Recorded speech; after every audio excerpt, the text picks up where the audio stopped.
Good afternoon, Hinge family. We are so excited to bring you some fun information today. We are excited to bring you the Hinge Transaction Team today, a representative group to answer your questions. We've collected some questions in advance to get us started, and we would love for you guys to jump in the chat, say hello, tell us who you are, tell us where you're from, and use this forum to ask your questions throughout this hour. So we would love to hear from you, and we would love to know what your questions are, what your confusions are, what you would like to direct to this team. Again, we've been collecting some questions from our community, and we will have some to start us off. But first of all, I want to introduce you guys to four of my very favorite human beings and people that I get to the pleasure of working with on a daily basis. And this is a group from each one of our teams who conducts transactions. I would love for them to tell you about themselves personally and about the work that they do here at Hinge, how they support clients through a transaction, because this information is geared toward growth. Our typical work is to support sellers, first of all, to support business owners and being as financially healthy as possible, not just for their future exit, but also to support their goals in their school, to support their teachers and their families with resources that allow them to do the very best job they can. And then when they're ready to exit, we hope that that's at a great value that's based on their financial performance. So we most often talk about processes from a seller's perspective, but this is our last webinar of the year. And this whole year has been about growth. And why is it about growth? Because you guys said we want to know about growth. We want to add more schools. We want to gain new programs and new partnerships, which are really critical right now as we're talking about funding from Head Start in public schools. How do you access those funds? Also, how do you acquire schools? How do you build schools? So you can access our whole year's library of webinars on our website. If there was a particular topic that we talked about that's interesting to you, but today we want to take your questions. Let me jump over to Annie Nicholson and ask Annie to introduce herself and then tell you guys about her work here at Hinge. Hey everybody, I'm Annie Nicholson. I'm the Transaction Marketing Director here at Hinge. So my role at Hinge is to work with owners to help them market the school. So that's the marketing phase where I will work with someone who's ready to sell to collect all of the important details about their school, arrange photography, and put that all into a marketing package that we will use to communicate information to potential buyers. Awesome. Annie does amazing work, you guys. She creates the most beautiful books of information that buyers are always excited to get, but they're very comprehensive and they really show off an opportunity when we put it in the market. And the way you can think about what Annie does if you're in growth mode is what kind of information should you expect to get? I just gave away my first question, but what kind of information should you expect or hope to get if you're looking at an acquisition? So I'll jump over to Melissa Davis. Hello, everybody. My name is Melissa Davis. I'm one of two diligence managers here at Hinge, and my role here is to work with sellers as they are, once they're under letter of intent with a buyer, and collecting all of the many documents that they ask for for the transition. So just loads of information, and we'll work hand in hand all the way through it, so that you're supported. Melissa, share a little bit about your background. Previous to joining Hinge, I actually worked for Learning Care Group for 20 years. And when I left there, I was there in their mergers and acquisitions, running deals on the opposite side of the table from Hinge. And I always knew when I was working with Hinge that I never had anything I had to worry about, that the transaction was going to be seamless and flawless. And it was just always a phenomenal experience. So when the opportunity came to come work with Hinge, I jumped at it. Well, look, it was all about us, I think. We were thrilled. And I say a lot that when you work opposite a person in a transaction and you love them to death, you know that they're doing great work, but not only great work, but they also support people really well. So when Melissa made a decision to leave Learning Care Group, I'll give Alec credit for this. Alec was like, we have to have her as our next diligence manager. So quite a job that she does in process when you collect all of the information. She's going to talk about that a little bit. Again, what type of information should you get if you're considering growth? And it's too extensive to talk about here, but it takes a lot of organization and a lot of staying on top of requests and knowing that the information we provide supports the goal of selling a school or buying a school or supporting the people who are there. So that's Melissa's work. So I'll jump to Alec Ligon. Hey guys, Alec Ligon here. I am the transaction team leader here at Hinge. I am also one of our advisors.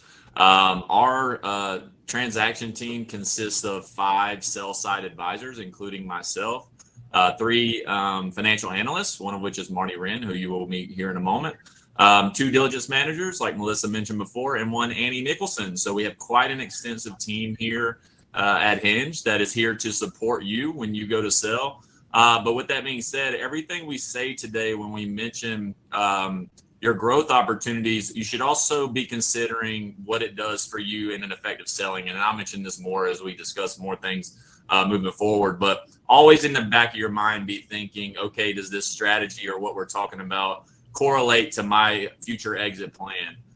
Prior to my stint here at Hinge, I am an attorney by trade. I clerked for the presiding judge of the criminal division in New Jersey, and I was a prosecutor in Jersey City. Thank you, Alec. You can think about Alec's role as an advisor as the quarterback of a transaction, the negotiator, the strategizer, the quarterback of all of the assets here on the Hinge team and on our seller team and on the buyers team. So quite the juggling act. So also would love for you guys to meet Marty Wren. Marty, tell us about you and your work. Hi, everybody. I'm Marty Wren. I am one of the 3 financial analysts here at Hinge. And our job as analysts is we get the needed financial information from a seller and put together the valuation to show them what we think we can get for them on the market. And once they decide that they want to make the jump and sell their company, we will then work with them to get through the due diligence process, which, as Melissa mentioned earlier, can be very in-depth of what a buyer is asking for as far as documentation and explanation for variances and that sort of thing from a financial perspective. So we get the seller through the entire process all the way to closing on financial side of things. My background, I actually was the CFO for a childcare company in the Philadelphia area that had 27 locations. And Hinge sold the company 2 years ago, and I ended up coming on board as one of the financial analysts. So just like Melissa, I was on the other side, and now I'm on this side of things. So it's very small world here. So. Yeah, what makes Marnie uniquely poised to support our clients is her background in this business. Also, that's true of Melissa, and the work that she did for a large group. And also because we got the chance to work with both of them in advance and we believed in their integrity, which they have amazing skills, but integrity always wins over that. So we love having both of them on our team. So I'm going to kick us off again. You guys, couple of new people jumped in. Love for you to say hello in the chat.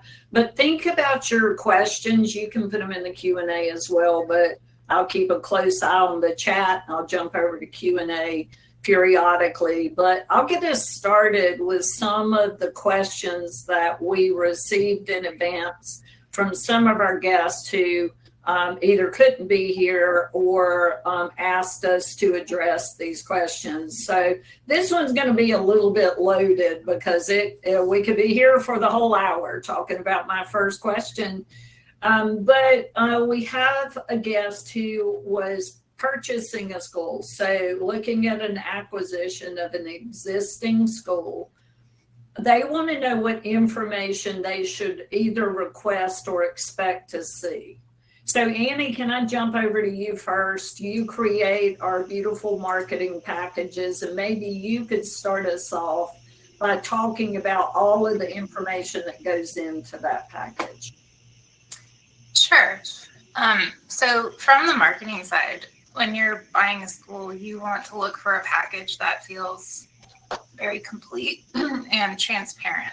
You don't want to have any questions in your mind about anything about the school, and you can also always ask, but once a package like that is presented up front, it will give you a lot of confidence that everything's organized and well laid out. So a clean, well-designed offering memorandum that covers both the numbers and the story behind the school is really important to see.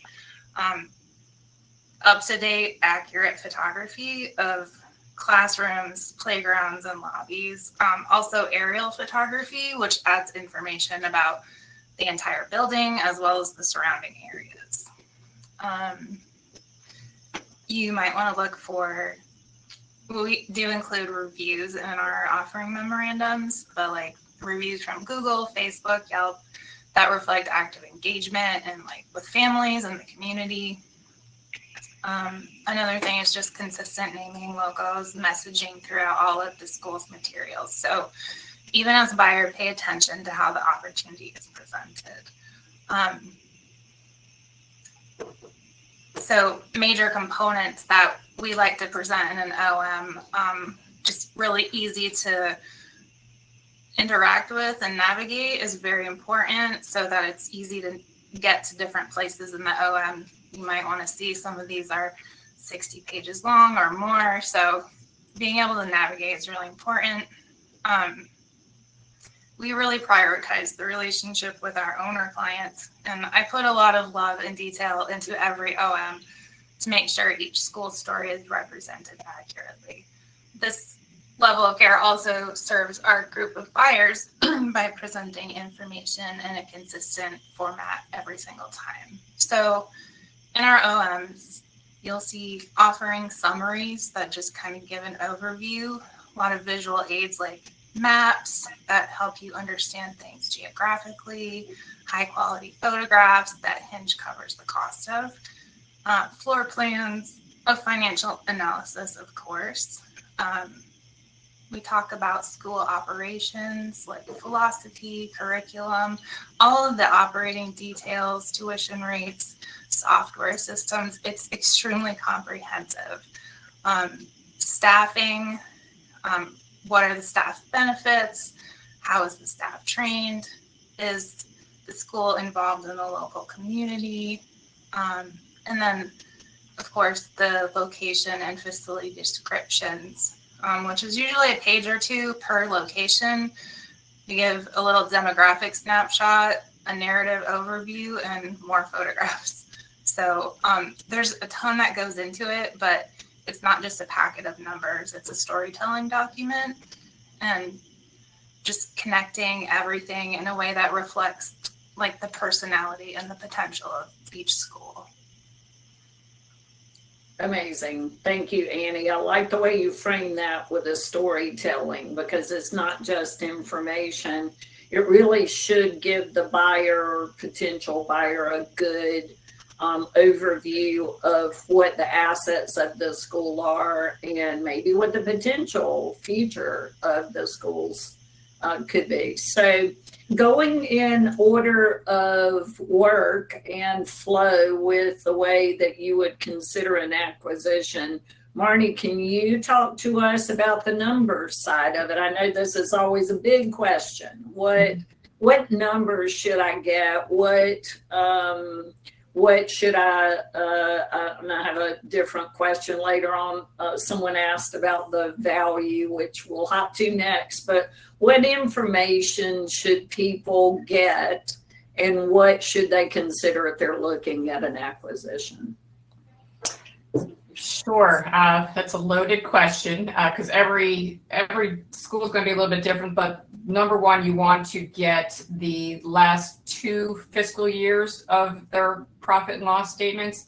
And if you any current months, so you would want to get the year-to-date information as well, preferably the trailing 12 months so you can look at a full year at all times just to see how the school has done over the past 2 years and a plus.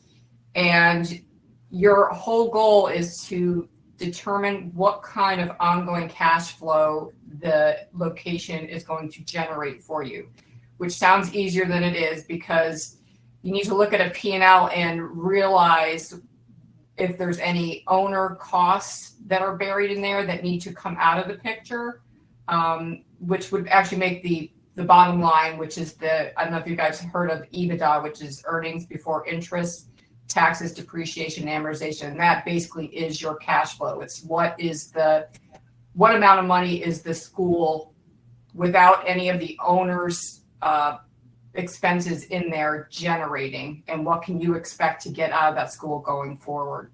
So the first process we do is we dive into whether there are expenses that need to come out of the P&L that would not be there on a go-forward basis.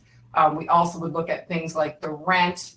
So if the seller owns the property and is going to continue to hold the property, you want to make sure the rent amount that they have in their P&L is going to be the rent amount they're going to charge you going forward, because they could be charging themselves 0 rent, so their EBITDA looks really good, but then when they go to sell, all of a sudden the rent now is $300,000. So the EBITDA is now $300,000 less than what you thought it was. So like I said, it's going to be very individualized depending on the location or locations you're looking at. What is the owner's involvement in the school? You need to make sure an owner isn't like an acting director that you would need to replace if they leave. So it's really kind of getting that first P&L and then digging in a little bit deeper into some of the bigger components on there. So you also want to make sure you realize the occupancy percentage of the school to make sure it's at a healthy point, which we like to see 70% minimum. Above that, obviously would be even better, and that the EBITDA percentage should fall minimum 15%. So that's 15% of the revenue it's generating should flow to the bottom line. The more it does, the more obviously healthy the school is, and the better type of business it would be for you to get into. You also want to know what your expenses are going to be post-sale. Do you need to finance the deal? So what is going to be your debt coverage that you need to generate income for, and can you cover it? So again, a lot of components go into it, but you just need to think things through. But ask for the P&Ls first, and that should give you a good overview of how the school's doing. But ask for several, like I said, for two full years, and then the current trailing 12-month period, so you can look to see how the school is progressing, because you don't want to get into a situation where the school has fallen off for some reason, even though it looked good 2 years ago. So Awesome. You made that sound so simple. It really is. It can be very complicated, but it's a very important part of your process when you're growing, whether that is an acquisition or a new school, to be sure that you set yourself up for success from the very beginning. So let's continuing the process. Let's jump. Sorry to interrupt. Can I hop in here real quick? I couldn't stay quiet for too long. Absolutely. Really love what Marnie mentioned there. I love to mention the way that I look at profit and loss statements, because I'm not as smart as Marnie. So when I'm looking at things, I don't quite see them as well as she does. So there's two overarching questions that I think largely get you to the EBITDA calculation, right? And that's first looking at revenue, and does this transfer to me, right? As new operator, would this revenue transfer to me? Tuition revenue, generally, as long as you don't screw up the transition, they're still going to be there and it's going to transfer to you. Some things that we see that, maybe wouldn't are non-recurring grant funds, right? So you want to flesh all those out well in advance of looking at, the overall revenue or what's stated for an acquisition, because it's not necessarily going to keep coming, right? And you certainly don't want to give the seller credit for that when it's a one-off payment to them. Like Marnie mentioned before, what are the add backs, right? So it's EBITDA, what she mentioned, but also what are the personal expenses? But even further than that is, how can they substantiate it, right? Can they prove to you that these were actual personal expenses to them? Anybody can look at a profit and loss statement and say, well, 50% of our supplies are actually something that we're spending on our house. And let me back up a little bit. Everybody that we talk to has personal expenses running out of their business. It's not a big deal. We're so used to that, and you should be too when you're acquiring schools. But at the same time, you have to be able to show proof that it's personal. So keeping good records and getting good records from the seller is super important, so that you're not giving them credit for something that may not be completely true. So what can they prove from a personal expense standpoint? Historical anomalies, right? So this isn't necessarily an issue, but it's something that you're going to want to know about, right? If supplies in 2024 are twice as much as they are in 2025, but enrollment hasn't changed, something's going on there, right? So ask the question, what was the difference in 2024 versus 2025 as it pertained to this expense? That leads me to the next question, right? So the first question is, does this revenue transfer to me? The second question is, does this expense transfer to me? And these sort of things, fleshing those out. Really good question in the chat about directors, but that I'd love to hit on later. But leading into directors, what is the owner's current role, right? Are they the director? Are they a floating teacher? Are they, I know a lot of you out there are wearing many hats in your current operation. So what does that mean for me as new buyer? Am I going to have to replace you with someone? How much is the business actually going to miss you, right? So unless the old owner is staying on with you, which I highly doubt that they are, you got to replace them with somebody, right? So the most common thing is previous owner was the director. You can remove any personal salary that they're paying themselves, but you got to input a new salary to replace them with a new director. So that's one thing to keep in mind. Is there any deferred maintenance that is not included in their expense load when you're looking over the P&L? As you're looking at those pictures that Marnie mentioned before, is there some stuff is there capital that you're going to have to put into these locations that you also have to consider when valuing out this new acquisition opportunity? And finally, what are you worth, right? I think that's probably the most important question when you're looking at a new acquisition. And it allows you to take a stance on, okay, I can be this aggressive because my portfolio would trade at X, I can buy at Y. And what do I mean by that, right? So when you know your own value and you know in general what your schools would trade for if you went to market tomorrow, regardless of if you're actually planning to go to market tomorrow, you know how aggressive you can be from an acquisition standpoint. Now, just from a hypothetical situation, if you were going to trade at a 6 multiple, which means 6 times EBITDA, in order to get your business value, maybe you can afford to buy something at a 3 or a 4 or a 5 even, but you may not want to look at something where they're asking for a 7 or 8 or 9 multiple, right? Because that may not necessarily correlate as well once it's under your portfolio. So consider those things. I think it's really important to understand your own value when you're going into growth mode, and use Hinge to do that. We do valuations for free. So please use us. Sorry, off of it now.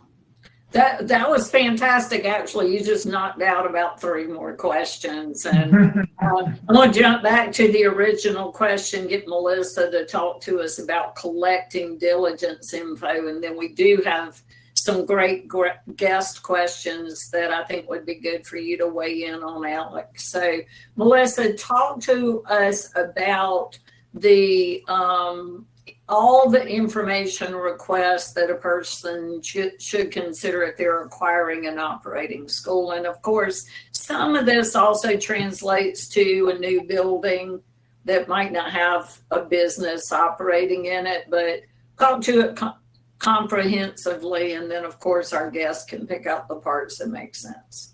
Sure. First, I want to go back and just talk about the offering memorandum. The beauty of what Hinge provides is not necessarily what you're is actually not what you're going to get from every other buyer out there. So the list that I'm going to go through are some of the key components that we put in the offering memorandum. Hinge's book reads like the playbook of a school, but your Sunshine mom and pop store that you're trying to purchase may not have that sophistication level. So these will be the key things that you're going to want to pull from them to understand the business. So we kind of break it into 7 buckets. Financial, which Marnie has talked about, corporate, so organization docs, just making sure that they are who they say they are and have all the documentation to back that up. Vendors and equipment leases, so contracts, understanding what they have. Copier leases is usually is the biggest thing that we run into, right? That can be expensive for a buyer. If they have a 17-year lease with a Canon and it's $50,000 to buy it out. Vehicles, right? What vehicles do they have? Do they own them? Do they lease them? Do they have auto insurance? And then operations is another big bucket. Enrollment. Typically, they like to see the last 2 years to understand what that financial health is there. Handbooks, staff and parent. There's a wealth of information in there that you can learn about a school in the handbooks alone. Employees, right? They're a big part of the business right there. The staff roster, date of hire, that tells you what does their staff turnover look like, right? Are they keeping their people? Pay rates, PTO, do they have a paid time off policy? If they do, how much are they carrying? That can be a big expense too for a seller, in that typically they pay out that PTO at close, so they start fresh with you. The employee benefits, what are offered? Do they have any at all, right? Just understanding what that expense might look like as well. Legal and licensing, so this is a big one. Any permits that they need to run the business, their childcare license, their certificate of occupancy, health permits, all of those things are big major components, and they're things that you're going to have to apply for too. So they give you an idea of what you're going to have to, what processes you're going to have to go through. Reports. So fire inspections, licensing inspections, you're going to want to dig into all of those to understand more robustly what the school has done, if there's anything that's outstanding, right? If there's a licensing violation, you're going to want to understand what that's all about. And then litigation, things we don't like to talk about, right? We don't want to think that there's any litigation on a school, but you're going to want to ask that question so that you understand if there's any open issues that they're working through. Facilities and real estate is our next big bucket. Floor plans, evacuation routes, right? Are you going to have to put a door in the infant room because they've been grandfathered in for the last 20 years, and suddenly you're going to take over the school and you have this huge expense you weren't anticipating. Leases, if they're leasing the building, you're going to want to look through all of that, dig through it, understand all of it. If you're buying the property, you want to ask if they have any previous surveys, zoning details, easements. If they're grandfathered in with the city, right? They're 9 times out of 10, any licensing or city grandfathering things are not going to transfer over to you. So knowing this ahead of time will help you make good decisions.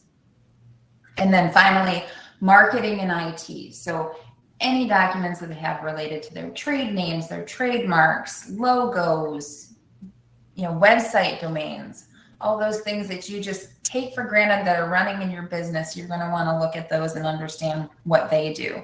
And marketing materials, right? Do they have anything that they put out? Is there anything community related that they always do that will make it successful for you in the transition that you can continue to do and be a part of the community that school is in? Now, I've simplified this list down to like this much. The actual is 2 pages long, and every buyer has their own things that they're asking for, but this is really the core things that are important and will give you a good view of the school that you're trying to purchase.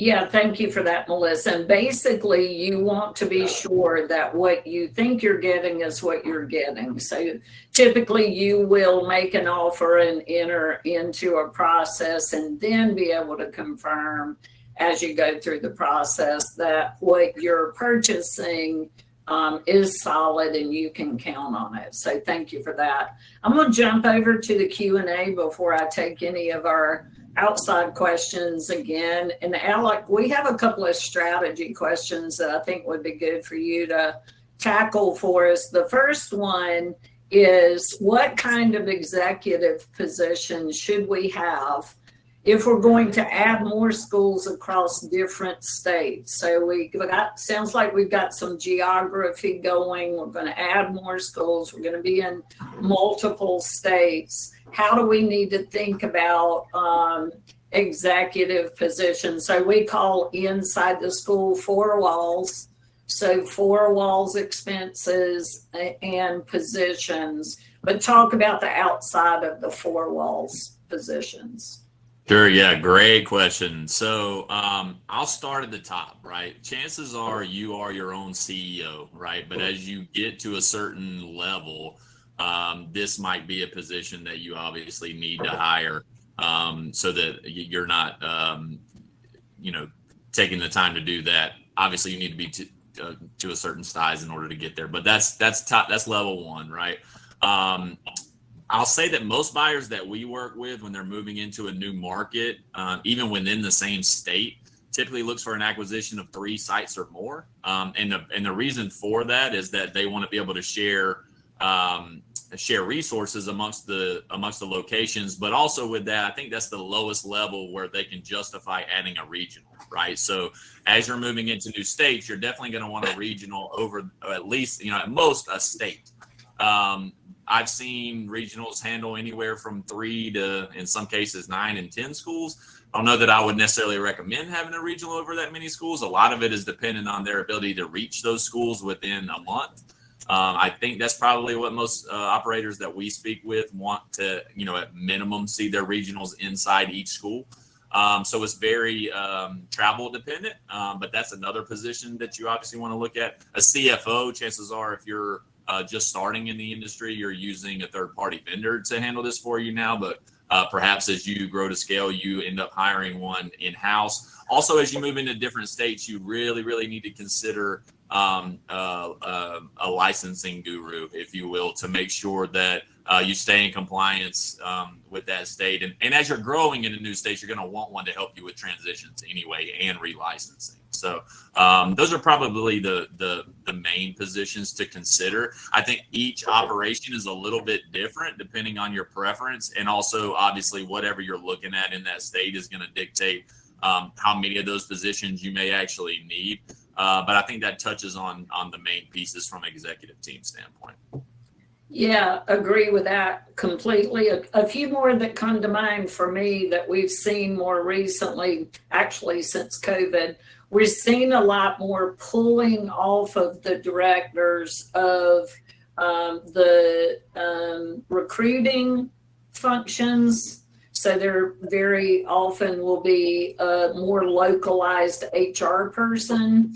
And then also, besides recruiting, will be an enrollment specialist. So historically, directors were loaded with a lot of responsibilities, but more and more companies are trying to take functions off of directors and add those positions to their management team. So it really can go a lot of different ways, and a lot of people will go through a progression of outsourcing a function, then bringing it back in-house, and agree You with may that. also, apologies, you may also decide you want to hire a marketing director to stay consistent across your platform if you do get to scale, just so that you're consistent, like I mentioned, across all states. Yeah, good point. And a lot of people will make those decisions based on what skills they might already have in their company. Like if you don't have a person who is financially minded and you need parent billing, maybe that's a position you add. If you've got a good person doing marketing that can also be a part-time assistant director, maybe you do it that way. So to look at the resources you already have in your company. But most people ask that question related to regional positions, and agree with Alec on that one. So take one more while you're on a roll. Let's talk about when we announce to the team. So talk about it. The question was about when you make a director aware of an upcoming transition. And then, so go ahead and talk about teachers at the same time, and then we'll take the second part of this question. Sure. Yeah. So really, really good question here. Obviously working on the sales side, it's rare that we are directly involved in this, but I can tell you what the best in the industry do. And backing up a little bit, the transition is so important from both sell and buy side. It is not something to take lightly. It is something to really take time and make sure that you're doing properly. You're spending the time on the staff. Integrating them into your new company, whatever that is, and making sure they feel welcome.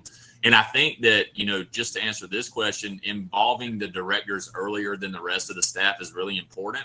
The buyer base that we work with that does it extremely well prefers this because they look at it as a trickle down effect, right?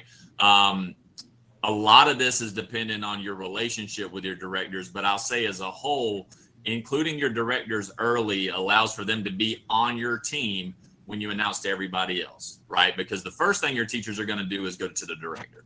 They're going to say, holy cow, we're selling, what's happening? And if your director's in the know and they're not finding out at the same time, they can help you with this and answer questions and make sure people feel comfortable. On the flip side, if there is a worry that once you mention this to the directors, it's going to get out to everybody, then maybe you reconsider. But best practices here, and the best that we've seen ever do it. So typically in a Hinge deal, we'll close on a Friday. We try to negotiate a really short period from announcement to close, but we do like to have some period between announcement and closing in order to help the transition and help make sure the buyer does well. What does that look like from a best practice standpoint? Typically, it's involving the directors either on the Friday prior to closing or maybe even over the weekend. A lot of times this happens at a dinner or at an outside meeting between seller and director. So the buyer is not directly involved in the initial announcement typically with directors, but they are there to speak with them immediately thereafter to help answer questions. That way, when you're announcing to parents and staff the following Monday, like I mentioned before, they're on your team.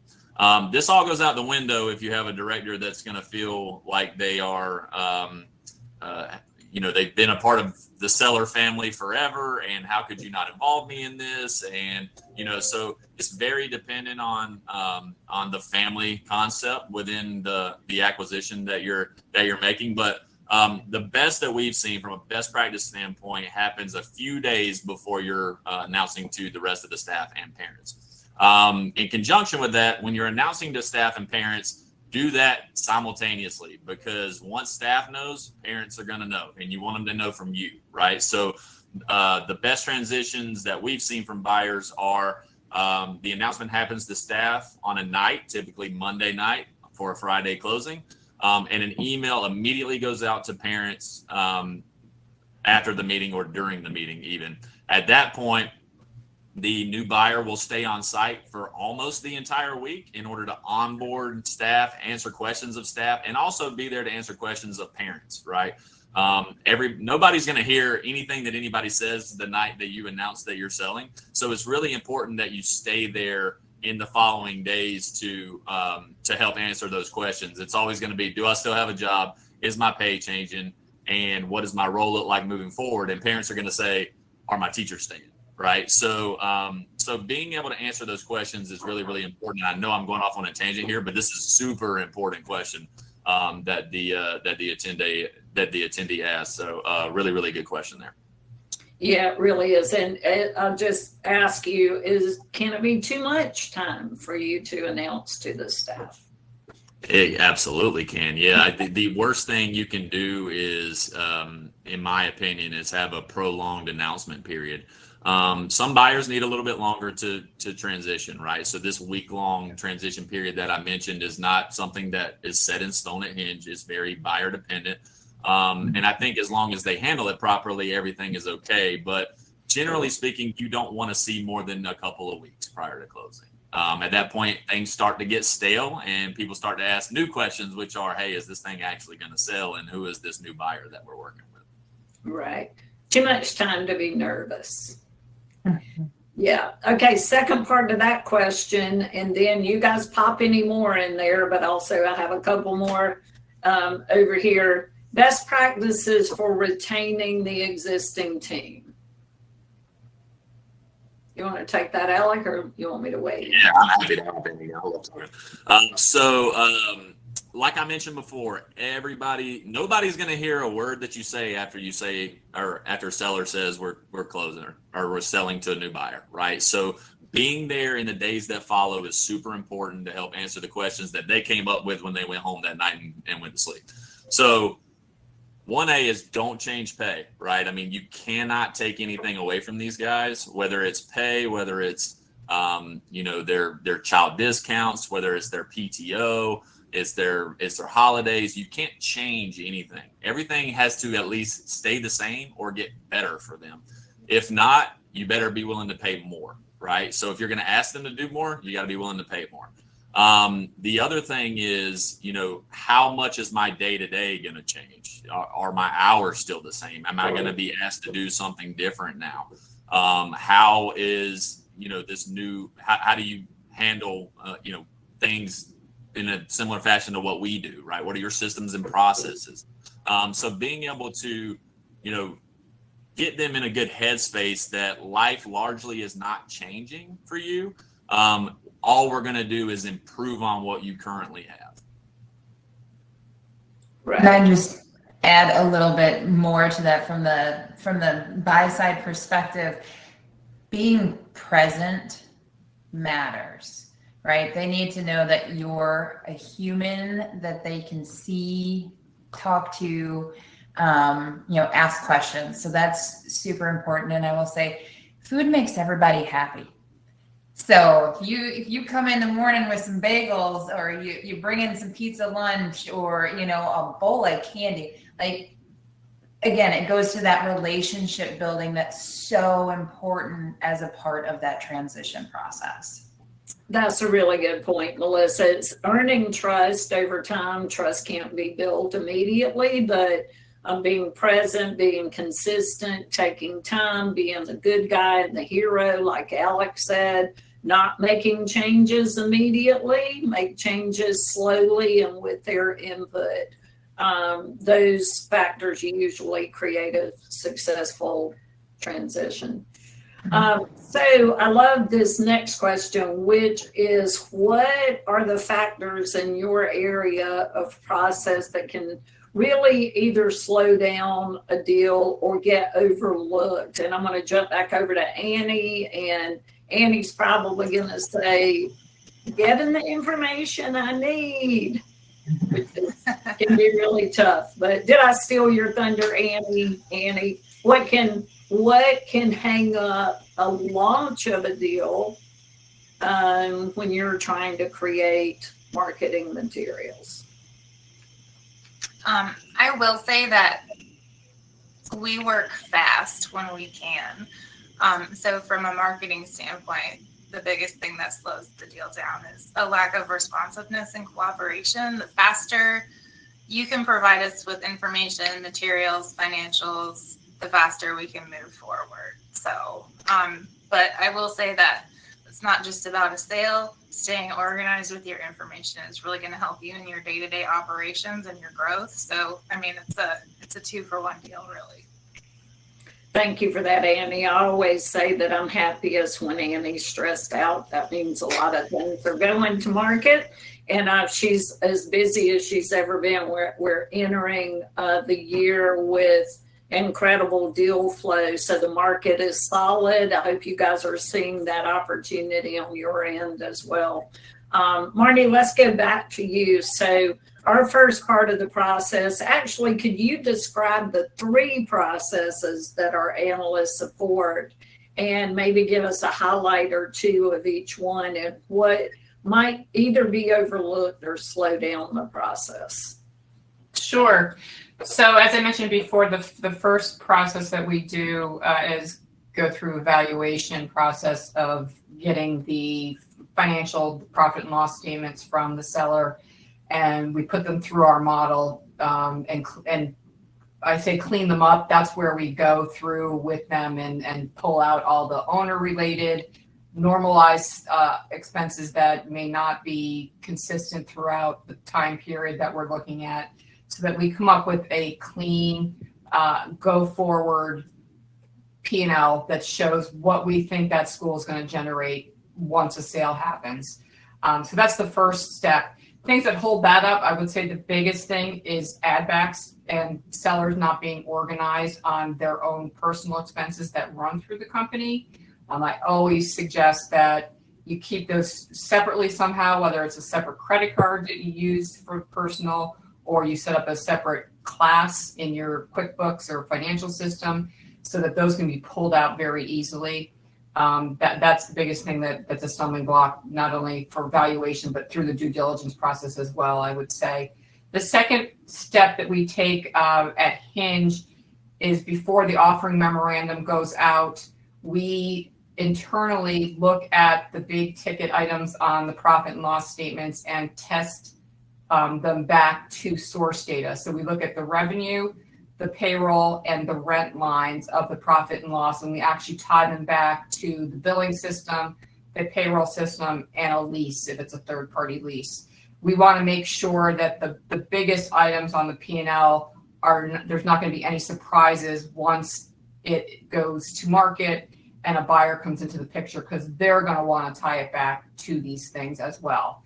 So it gives everybody a sense of peace that those numbers are going to tie out okay, and that it's not going to kill a deal down the road. So that's process number 2. The third process is once a buyer is in the picture, we go through the due diligence process with them of providing all the information they want for the deep dive that they take. They basically perform an audit of the profit and loss statement. So they are literally diving in deep into numbers, looking for support, looking for owner add back support. So as Alex said, the seller might have estimated it was 50% of supplies were personal. Now a buyer saying, okay, prove it. Give us some invoices that show those truly were your house renovations and not food for the children. So we work through the process with the seller on grabbing all the information that a buyer is looking for to prove out that the numbers in the profit and loss can be supported, so that the number that everybody saw at the beginning is truly what the go forward cash flow is going to be post sale. So, and again, things that hold that up are, as Melissa said, or Annie said, just getting the information quickly, and being able to support things that the seller initially said were add back items. So again, keeping track of owner expenses. Like, everybody does it. It's not that there's anything wrong with running personal expenses through a company, but pulling them out is so essential, because if you don't, you're leaving money on the table, because that will be multiplied times whatever your multiple is. So every dollar counts, and keeping them organized and supportable is essential. Awesome. Thank you for that. And Melissa, from a diligence standpoint, what trips us up or might get overlooked? So I would say it's getting the information, right? A lot of sellers get nervous that they're going to get judged because they don't have a super sophisticated system, and so they're a little slower, they're trying to clean things up or whatever ahead of providing it. And it's give us the information. You just need the information to digest it and figure it all out later. The other thing that might trip us up, it's just the data. It's just getting that data and understanding and being able to pull that out. I mean, obviously, when you get further along in the process, it's the licensing component, because that's always the wild card. When you go to apply for that license, you might have a great relationship, but they're going to say, nope, you're a new buyer, so now we are going to take 60 days instead of that 30 that you're used to, or moving into a new state and just understanding what those requirements will be, so that you can ask for the information that you need to successfully complete that application. Awesome. Thank you for that. Alec, any nuggets to add? Because I have a rent question for you in the last 3 minutes that I want to be sure we get in here. Any other process nuggets or hangups to look out for or flag?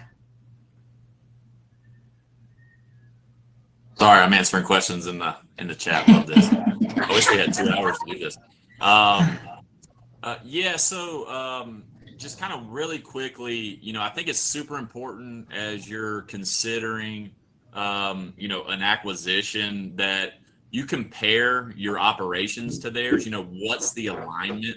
Are your systems comparable? Is your market comparable? Is the curriculum comparable? What are your holidays in comparison? How is their pay versus your pay, right? Directors talk to each other. So when you start taking them on their retreats and you're paying director A X and you're paying director B Y, they're going to know from one another, right? So these are all things to consider when you're valuing a new acquisition. And I know this isn't the question you asked your mom, but this is something that I think is really important.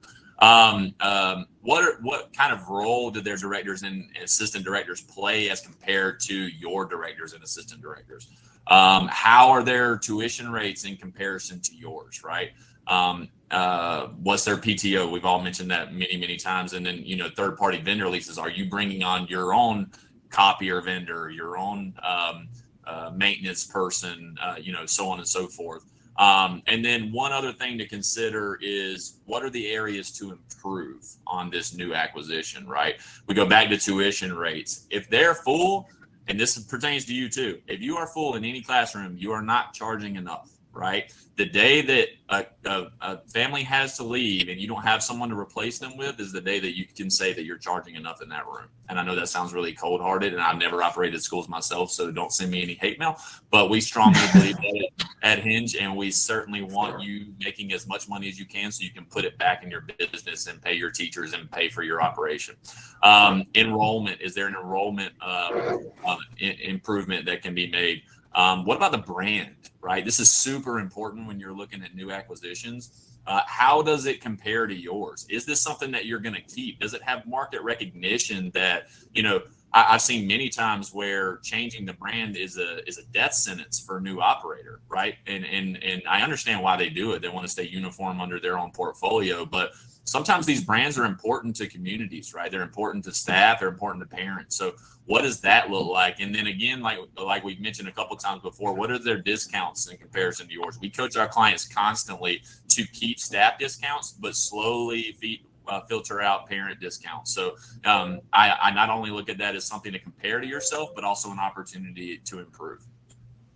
Those were great, and thank you for jumping in for Matt's question. That was a fantastic question, Matt. And I said I very often don't check Q&A, but I was hanging out there and completely missed the chat. All right, Alec, in 60 seconds or less, can you tell us how much rent you can pay for a new school? Sure, 13% of revenue. At How about 6 seconds? At 75 or 70% occupancy. Yeah, mention how you can calculate that quickly. Yeah, so frameworkbyhinge.com. Frameworkbyhinge.com. As soon as you see a new acquisition opportunity and you know their 3-year-old tuition rate, which is their average tuition rate, their license capacity, and their current enrollment and how they bill, right? Because you're going to need to know that weekly or monthly in order to put that in there. But as soon as you know those 4 pieces of information, put it in frameworkbyhinge.com, and it's going to spit out all of these great benchmarks for you, including rent. So please utilize that. As free. I use it constantly when I'm looking at new clients and new opportunities for them to acquire. So please use that tool. Yeah, thank you for that. Kim put Framework by Hinge in the comments. I added choose free assessment. You can customize this benchmark to be specifically for a school you have or you're considering. Choose 70% occupancy, and then our model will tell you what you can pay in rent. So, and also reach out. We just spent an hour talking very high level about some pretty complicated concepts, but I like the education piece of you guys getting familiar with the concepts and the terminology as you go to acquire and grow. You'll hear it from sellers, you'll hear it from investors and lenders. One day you will exit, and hopefully you will hear it then and feel more comfortable with the concepts. But we are always here to support you no matter what path you're on at the moment. Just reach out to us and we're very happy to give you an opinion of a growth opportunity. Obviously, when you get ready to exit, we hope that we will have the opportunity to partner with you. So many thanks to this rockstar team. Thank you, Annie, Melissa, Alec, and Marty. Really appreciate your input today and the opportunity to work with you guys. So thanks very much. We'll see you soon, friends. Thanks, everybody. Bye. Bye.